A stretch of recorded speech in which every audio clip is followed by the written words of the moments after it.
Malaysia Airlines has confirmed that it reached out to lessors, creditors and key suppliers recently as it embarks on an urgent restructuring exercise.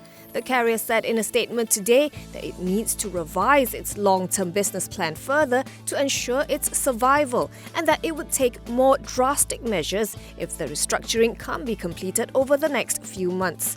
The airline, which has already cut salaries, offered no pay leave, sought payment deferrals and renegotiated contracts since March, will now be reworking its network and fleet plans.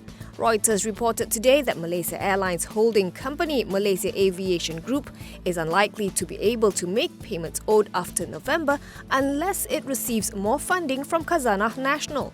In a letter to lessors reviewed by the Newswire, the aviation group requested for steep discounts on aircraft rentals.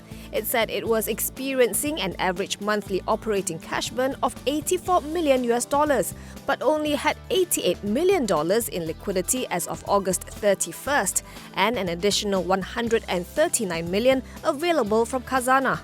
The letter was reportedly sent to lessors last month, but the exact date was not immediately clear.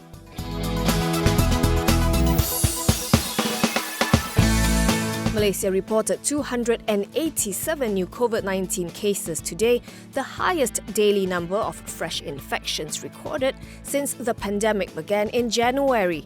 This brings the cumulative number of infected individuals in the country so far to 11,771 and the total number of current patients to 1,540. All 287 cases are local transmissions.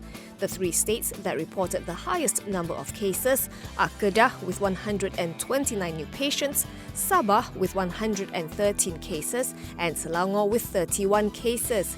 Health Director General Dr. Noor Hisham Abdullah says today's cases include 20 individuals who recently returned to Peninsular Malaysia from Sabah. Two of the returnees sparked new clusters in Selangor, the Sri Setia cluster in Gombak and Sri Anggrek cluster in Hulu Selangor. Meanwhile, 81 patients were discharged today, bringing the total tally of recoveries to 10,095.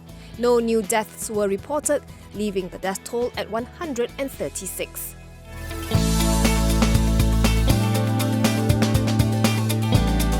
The Armed Forces Fund Board says its CEO Nik Amlizan Mohamad has stepped down after completing her 2-year tenure on September 30th, confirming a report by the edgemarkets.com earlier today. LTAT Chairman, General Retired Tan Sri Dr. Muhammad Zahidi Zainuddin said in a statement today that Nik Amlizan joined the board at a challenging time, given the uncertainties surrounding the global economy and capital markets. He noted that she has set LTAT's transformation journey in motion and has built a strong foundation for it, based on sound organizational structure and corporate governance best practices. Nik Amlizan took the helm in September 2018, replacing Tan Sri Lodin Wok Kamarudin. Prior to joining LTAT, she was the Chief Investment Officer of QOP and served the organization for 11 years. LTAT said it will announce her successor in due course. In the interim, the board has entrusted its Chief Investment Officer, Muhammad Hanis Muhammad Nazlan, to cover the duties of the Chief Executive and LTAT's day-to-day operations.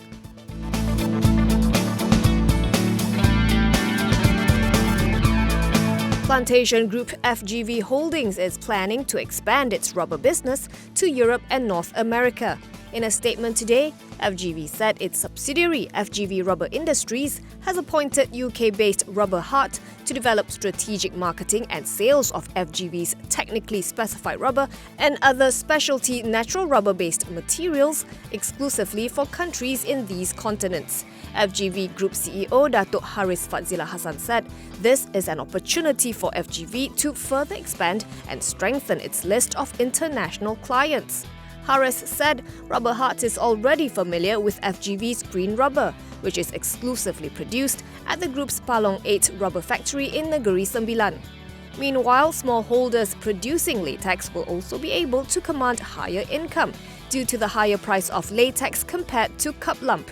FGV operates 4 rubber processing facilities in Malaysia, 1 latex concentrates factory in Thailand and 1 factory in Cambodia producing Cambodian standard rubber.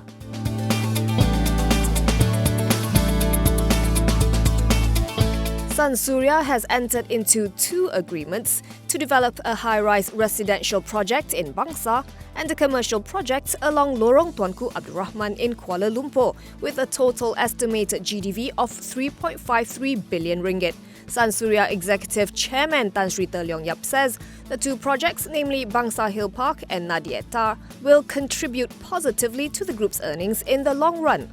For Bangsar Hill Park, Sunsuria inked a conditional shares subscription and shareholders agreement with Bangsar Hill Park Development, Suez Capital and Dasar Temasek to acquire a 51% stake in property developer BHP Development for RM8.44 million. The 9.82-acre project has an estimated GDV of RM3.01 billion, and the entire development is estimated to be completed by 2028.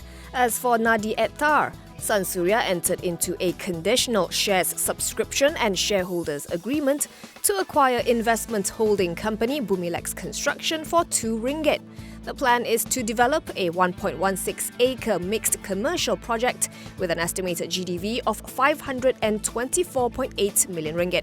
Construction is set to commence in the second half of 2021 and is expected to be completed by the end of 2025.